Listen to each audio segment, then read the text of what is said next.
자, 김문수 정치의 종착역은 김무성과 함께 마포 사무실에서 장기를 두는 것이 아닐까.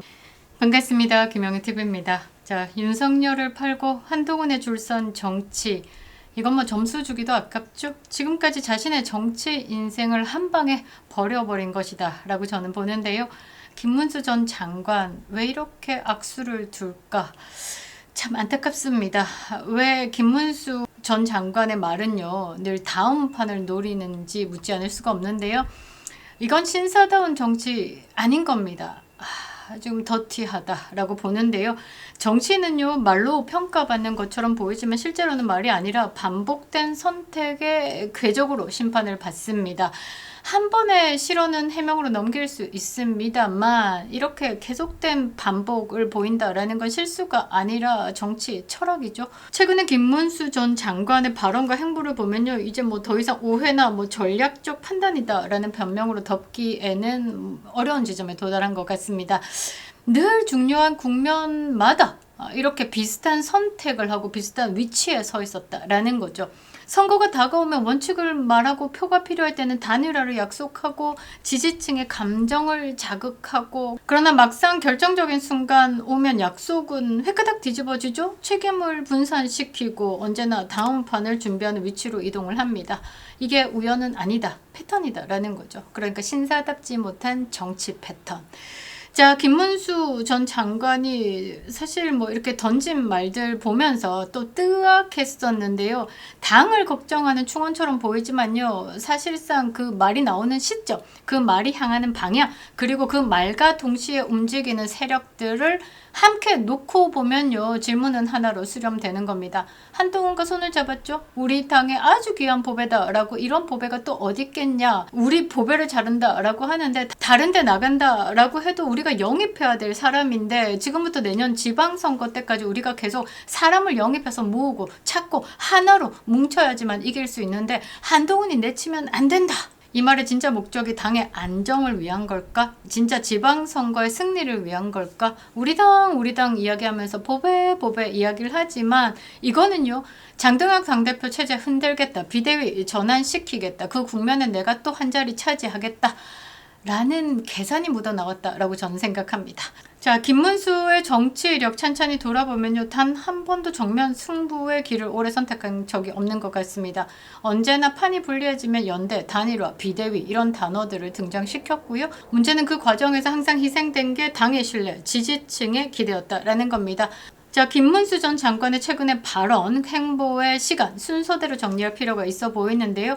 그래야 지금 벌어지고 있는 비대위 전환 시도, 장동혁 체제 흔들기, 이게 단순한 의견 차이가 아니라 반복된 기회주의 정치의 연장선임을 분명하게 볼 수 있습니다.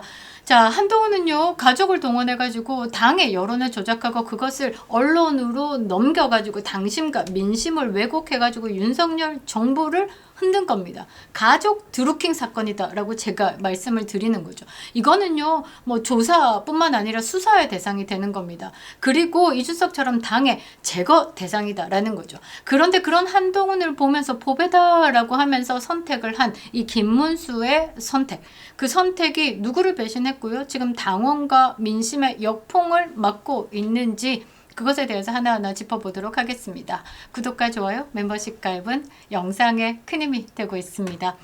자, 민주당이요, 10대들의 보수화를 막기 위해서 SNS를 전면 금지하겠다라고 검토하고 있습니다. 나라가 공산주의로 직행하고 있는데 다들 한가해 보이죠. 우파 유튜버들은요, 피를 토하는 심정으로 방송을 하고 있습니다. 국민의힘에서요, 장동혁 체제를 지키기 위해서 김민수 최고위는요, 방송에 나가가지고 요즘에 잠을 못 자는 것 같습니다. 엄청나게 지금 당을 흔드는 세력에 대해서 강한 의지를 표명하고 있습니다. 절대 흔들리지 않겠다, 당심으로 우리가 버텨내겠다, 지금이야말로 국민의 힘이 변할 수 있는 기회다라고 외치고 있습니다. 자, 우파 유튜브들 힘 많이 실어주셔야 됩니다. 그런데요, 광고 제한 걸리고 수익 정지되고 심지어는요, 계정 폭파가 되기도 합니다. 어제까지 보였던 60만, 70만 롱폼의 한계를 채워주던 숏폼 계정이요, 한순간에 사라졌습니다.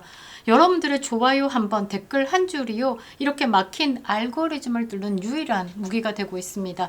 부탁드리겠습니다. 우파 유튜브 활성화를 위해서요, 여러분들이 시청하시는 유튜브 좋아요 꼭 눌러주시고요, 댓글 한 줄 꼭 꼭꼭 채워주시기 바랍니다. 구독은 필수다라는 걸 잊지 마시기 바랍니다.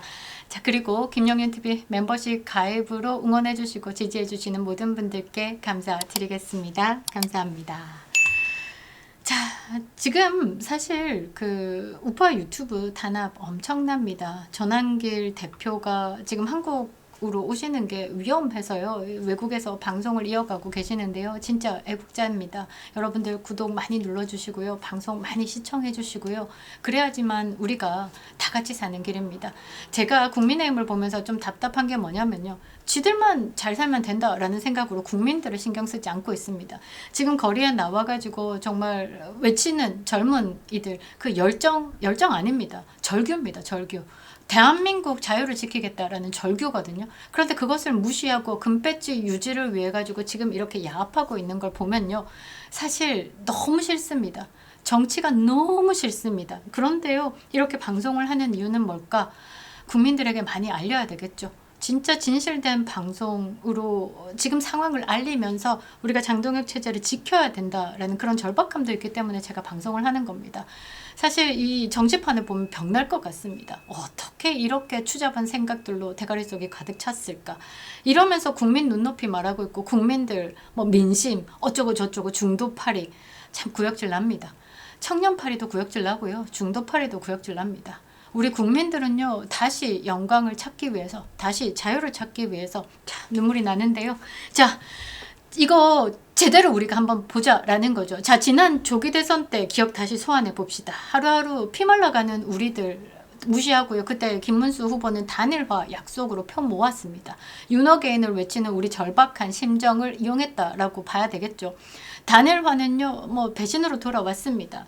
그 답에 충격을 먹었지만요. 그래도 우리는 용서를 했죠. 왜? 시간이 없으니까. 왜? 상대가 이재명이니까. 이재명으로 넘어간다라고 하면 베네수엘라 직행하니까. 지금 보십시오. 환율 1480원 찍었습니다. 몰랐습니까? 이재명이가 정권 잡으면 대한민국 개판 난다는 거 몰랐습니까? 그래서 우리가 김문수로 모였다라는 거죠. 그런데 김문수 후보 대선 국면에서 한덕수 단일화 메시지 전면 내걸면서 문수, 덕수, 윤석열 대통령 지지층 그리고 보수의 핵심 유권자들에게 결정적인 호소 포인트 한덕수와 단일화 믿고 표 던진 유권자들 적지 않았습니다. 그런데 결과는 명확했죠. 단일화 없었습니다. 후보 등록 시간까지 시간 벌기를 반복했습니다. 안 왔다 끌어 안 왔다 뭐 말았다 어쩌다 저쩌다 약속 사라지고 설명도 없었고 그리고 또 한동훈과 손을 잡았습니다. 기억하시기 바랍니다. 그래 대선이 중요하니까 우리가 김문수 후보를 오롯이 받아들였죠. 그런데 김문수 후보 대선 기간 내내 이준석과 단일화 가능성을 흘리면서 전혀 다른 방향의 메시지를 던졌습니다. 단순한 전략 수정이 아니라요. 지지층을 속인 정치적 기만이었습니다. 정치는요 선택의 연속이다라고 하지만요 거짓말을 전제로 한 선택은 배신인 겁니다. 김문수 후보는요 이 지점에서 이미 윤석열 지지층의 신뢰를 크게 잃었다라는 거죠. 대선 국면에서 이때 돌아보면 진짜 병날 것 같은데요. 차도살인이다라는 말이 딱이지 않을까. 이 김문수 후보가 그때 당시 보여줬던 가장 치명적인 선택은요 싸워야 할 대상을 완벽히 잘못 설정한 겁니다. 진짜 싸워야 할 대상은 이재명이었죠. 그런데 김문수 후보의 칼끝은 어디로 향했냐? 외부가 아니라 내부였죠. 김문수 후보는요 이 비대위원장으로 김용태 전면에 내세웠습니다. 김용태에게 네 마음껏 씨부리 봐라 라고 기회를 주면서 김용태 체제를 키웠습니다. 그 김용태 체제의 핵심 메시지가 뭐였냐? 대외투쟁이 아니라 내부 정리였죠. 그 결과 어떻습니까? 대선 국면에서 어떻게 윤석열 대통령 탈당 압박을 공개적으로 했습니다. 이거 정말 어이가 없었는데요. 당은 이재명과 싸우는 대신에 윤석열 대통령을 상대로 공격했다라는 거죠. 고생하고 돌아오신 윤석열 대통령을 향해서 또 칼질을 했습니다. 사저로 돌아오시고 탈당 뭐 출당 그래서 자신에게 오는 그 시선을 빨리 정리하기 위해서 윤석열 대통령은요 탈당해버렸습니다. 집중하라고 진짜 싸움에 집중을 하라고 그렇게 또다시 헌신하고 희생하지 않았습니까? 그런데 어떻게 했냐? 아직까지도 김용태는요 뭐 저런 얘기하고 자빠졌습니다. 그들의 프레임 안에서 계속 놀고 있다라는 거죠. 프레임에서 벗어나가지고 다른 공격을 해야 됨에도 불구하고 계속 비상계엄에 어쩌고 저쩌고 아니 1년 전에 비상계엄을 가지고 민주당이 1년 동안 내란 장사했으면 거기에 빠져나와야 되는 거 아닙니까? 그런데 본인의 아젠다가 없다 보니까 하는 말은 결국 계속 윤석열 절연밖에 없습니다. 김용태, 이준석 똥찌끄레기 묻은 김용태, 이걸 쳐내지 못했다는 게 사실상 국민의 힘이요 문제가 있다라는 겁니다. 자, 어쨌든 김문수 후보 이 선택은, 김용태에 대한 선택은 우연 아닙니다.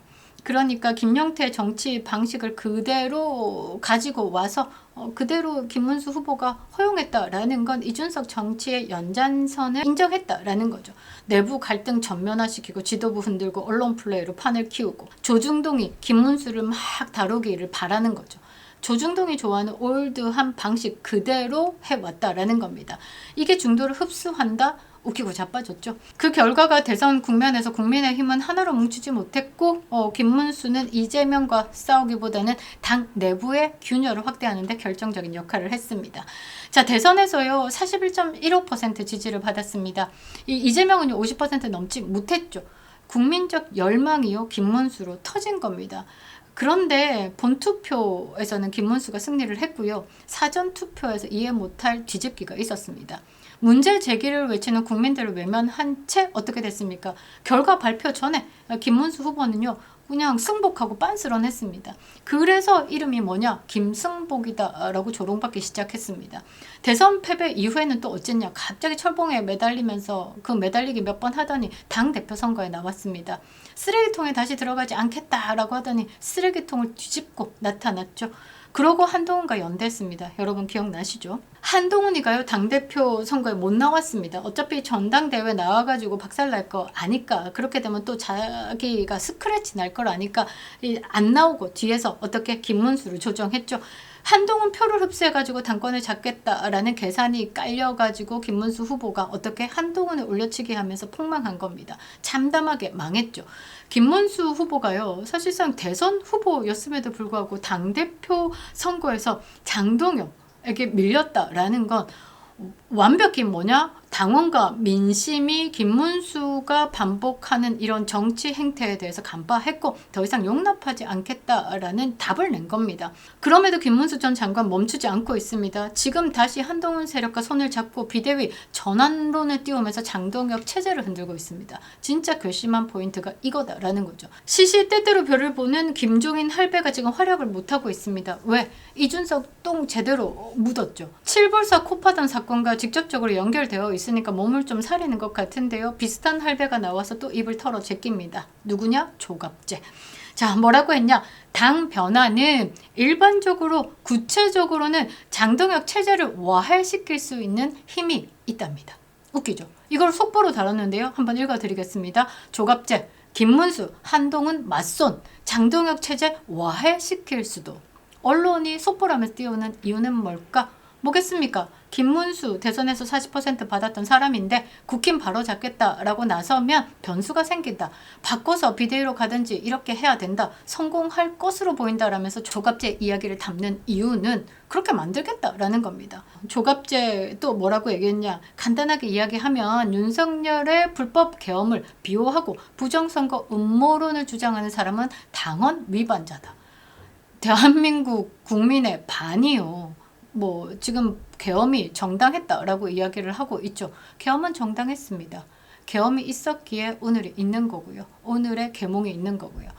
그리고 음모론, 부정선거에 대한 음모론, 전 세계가요 중국발 이 부정선거 때문에 몸살을 앓고 있습니다. 미국 의회 보고서에서는요 중국이 40개 국가에 직접적, 간접적으로 이 선거에 개입해 왔다라고 했고요. 캐나다 트루도 총리가 올해 1월에 중국발 부정선거 이것 때문에 사퇴를 했습니다. 그런데 대륙의 끝을 같이 하고 있는 한국이 죽어도 중국발 부정선거가 없었다라고 이야기를 하고 있습니다. 이거는요, 물튀었다라고 밖에 볼 수 없습니다. 한패라고 밖에 볼 수 없는 거죠. 저는 그렇게 생각을 합니다. 자, 그래서 부정선거 음모론을 주장하는 사람이 당원 위반자다라고 이야기를 하고 있습니다. 당헌에 그렇게 되어 있다라고 합니다. 그러면서 그 세력이 지금 김종혁 전 최고위원을 징계 대상으로 삼은 거다라고 이야기를 합니다. 지금요 국민의힘의 할배들이요 오래된 고인물들이요 비대위 전환시키고 당을 마음대로 해보겠다라고 지금 조중동과 손을 촥 맞잡고 장동혁 체제를 흔들고 있는 겁니다. 그걸요 가장 지금 바라보고 꿀 빨겠다라고 기다리고 있는 게 누구냐? 이준석입니다. 이준석. 제일 반기고 있는 게 이준석이죠. 이준석이 얼마 전까지만 해도 한동훈 당원 게시판 논란에 대해서 쉴드 치고 나섰습니다. 뭐라고 했냐? 그 당원 게시판 그거 이 김혜경이가 약간 뭐 귀걸이 아빠 처럼 이렇게 끄적거리는 그 정도 수준이다라고 쉴드를 치다가 가만히 보니까 한동훈은 이거 살아날 기미가 안 보이니까 다시 어떻게 당의 지도부와 착 붙어가지고요. 통일교 특검으로 지금 한번 또 합당 한번 시도해 보겠다라고 움직이고 있는 것 같습니다. 장동혁 당대표 그렇게 쉽게 흔들릴 사람은 아닌 것 같은데요. 그래서 우리가 더더욱 진실의 목소리를 외쳐야 되겠죠. 당원들은요. 한동훈만 거부하는 게 아니라 이준석도 거부를 하고 있습니다. 한동훈 똥, 이준석 똥 이것만 걷어내도 당은 정상화된다라는 거죠. 자, 여기서 주목해 봐야 될 게 뭐냐? 김문수 전 장관이요. 한동훈을 포배다라고 할 때 같이 있었던 사람이 누구냐라는 겁니다. 자, 조배숙, 양향자. 조배숙은요, 여러분들 지금 요즘에 뭐 옳은 소리 한다라고 곽규택 의원 옆에서 막 민주당을 고발하는데 앞장서 있고요. 국회에서 인사청문회 등 뭐 옳은 소리 한다라고 요즘에 화면에 좀 비치고 있지만 안철수랑 정치하던 사람입니다. 그럼 대충 느낌 오시죠? 그리고 양향자, 이 사람 누굽니까? 전라도 파리 하다가 문재인 품에 안겼다가 이준석 똥 묻히고 개혁신당에 있다가 들어와가지고 한동훈과 손잡은 사람 아닙니까? 세상에 이런 사람이 국민의힘의 지도부에 있다? 저는 진짜 이해 불가합니다. 이 여성 최고위죠? 저는요 장동혁 당대표가요 지금 지명직 최고위원 한 사람 비어 있습니다. 저는 여기에 김소연 변호사가 좀 딱이지 않을까. 물론 뭐 강성이다라고 이야기를 하지만요. 이 이준석이 그 설쳐대던 그 밤이당 시절 그때부터 봤던 사람이고 이 민주당의 문제점에 대해서도 정확히 알고 명태균 게이트에서도 핵심 그 내용들을 다 아는 사람입니다. 당을 흔들고 있는 이 세력들에 대해서 가장 정문일치하는 사람입니다. 그래서 저는요 장동혁 당대표가 이 전면에 나서지 못하는 부분에 이 김소연 변호사가 이 지명직 최고위로 돼가지고 당의 전면에서 쓴소리 해주는 역할을 한다라고 하면 참 잘 맞지 않을까 제 개인적인 바람이지만 그렇습니다. 자, 세상에나 이런 사람이 여성 최고위로 앉아가지고 당을 흔들고 있고 중도파리를 하고 있죠. 이게 중도파리입니까? 아닙니다. 이거 한동훈 파리 하고 있는 겁니다. 이준석 파리 하고 있는 사람. 이런 사람이 지금 김문수 후보, 그 한동훈 만나가지고 우리 포배다라고 하고 있을 때 조배수, 양향자가 옆에 있었다라는 겁니다. 김문수 전 장관 주변에 모인 인물들을 보면요 공통점이 있습니다. 지금은 장동혁 체제니까 조용히 좀 바짝 엎드리고 있다가 판 뒤집힐 때쯤 센 사람에게 붙겠다라는 그런 정치 문화에 젖어 있는 사람이지 않을까. 자, 이것은요 정당 정치가 아니라 뭐 생존 정치죠. 금배지, 그러니까 밥그릇 지키겠다라는 거죠. 이 금배지만 유지하면 된다라는 사고방식, 자유민주주의 체제를 지킬 책임은 남의 일이다라고 보는 태도, 이게 바로 기회주의 정치의 본질이다라는 거죠. 조선 말기에요. 뭐 국가 공동체 이익 이런 거 없고 가문과 파벌, 안위 위주로 했던 기득권 세력들, 그 세력들이 변화를 거부하면서 나라를 망하게 했죠. 지금 국민의힘을 보면요. 이런 기회주의자들, 그러니까 조선 말기의 노론 세력들을 보고 있는 것 같습니다. 그런데요, 이런 세력들이 착각하고 있는 게 있습니다. 현실을 좀 직시하기 바라는데요. 지금 국민의힘 체질이 변하고 있습니다. 국민의힘 100만 당원 가입, 뭐 특정 지역의 조직표가 아니다라는 거죠. 최근 당원 증가를 보면요. 경기도, 서울에서 가장 크게 나타났습니다. 국민의힘의 당비를 내는 당원 수가 지금 최근 2달 사이에 장동혁 체제가 들어서고 18만 이상 급증했습니다. 100만 당원 시대 눈앞에 뒀다라는 거죠. 한국 보수 역사상 전례가 없는 수치입니다. 지금 장동혁 체제에 대해서 당원들의 절대적인 지지 그리고 신뢰가 수치로 입증된 것이다 라고 저는 분석하고 있는데요. 이러한 당원 급증의 배경이 뭘까? 그건 장동혁의 입입니다. 장동혁이 당대표가 되면서 뭐라고 이야기를 했냐? 저도 굉장히 매력적이다라고 생각했던 부분이 뭐냐면 보수 정당으로서 이념, 가치를 확고하게 하겠다. 그래서 우리에게 매력을 느낀 중도가 우리를 찾게끔 만들겠다. 그러니까 정치는 질량이다 라고 말씀드렸죠. 중력을 만들겠다라고 한 겁니다. 끌어당기겠다. 매력을 느끼게 해서. 이 말입니다. 이거 정말 박수 치지 않을 수가 없는데요. 거기에 매력적으로 던진 게 뭐냐? 당원 중심. 그러니까 이게 결정적인 역할을 했다라고 보는데요. 지난달에 경북 구미에 박정희 대통령 생가를 방문해가지고 장동혁 당대표가 던진 말, 당대표로서 당성을 강조하고 당원 권리를 확대하겠다 약속했습니다. 당원들의 자긍심을 고취시켰습니다. 늘어난 100만 당원은요, 내년에 6.3 지방선거의 운명을 결정지을 수 있는 핵심 변수가 될 전망이죠. 결국 장동혁 대표를 중심으로 한 100만 당원 파괴력은 내년 지방선거의 승패 그리고 보수 진영의 재편을 이끌어갈 강력한 엔진이 될 겁니다. 가장 큰 증가세를 보였다. 경기도, 서울, 경남, 경북, 대구, 충남 순으로 당원 증가수를 보이고 있습니다. 지역별로 고르게 당원 수가 늘어났다라는 거죠. 그럼에도 야들은요, 조중동 여론만 보고 있습니다. 그래서 현장을 보지 못한다라는 거죠. 아니, 장외 집회에 나와보라라는 겁니다. 2030이 어떤 이야기를 하고 있는지, 2030이 국민의힘의 당원으로 가입하면서 무엇을 외치고 있는지, 진짜 청년 정치가 무엇인지 미래에 대한 기대감을 주고 있습니다. 안 나와보는 거죠. 안 나와보니까 조중동이 말하는 게 답인가 라고 생각을 해가지고 마구마구 장동혁 체제를 흔들고 있는 겁니다. 장동혁의 힘은요, 진짜 당심이다 라는 거죠. 자, 김종혁이가 이 늘어난 이 당원들을 가지고 또 뭐라고 이야기를 했냐면요, 영남 지역에 경상도 지역의 사돈 8촌 다 모은 거다라고 이렇게 말했습니다. 그거를 JTBC가 이렇게 다뤄줬는데요. 실태는 어떻습니까? 앞서 말씀드린 것처럼 골고루 늘어났고 가장 많이 늘어난 지역이 경기, 서울입니다. 그러니까 국민의힘이 맨날 얘기하던 수도권 정당, 그 다음에 중도 8위, 이게 지금 장동혁 체제에서 진짜 국민의힘에서 이루어지고 있는 거죠. 야, 서울에서 당원 가입이 많았다. 경기도에서 폭발적으로 늘었다. 이거요, 민주당의 이재명이요, 지금 깜짝 놀랐을 겁니다. 아, 뜨거 했을 겁니다. 자, 이렇게 가다가는요, 뭐 다음 당대표 선거에 장동혁이 나와도요, 또다시 장동혁 선택될 가능성이 있다라는 거죠. 장동혁 선택된다라면 지방선거 다음에 뭐 있습니까? 총선 있습니다.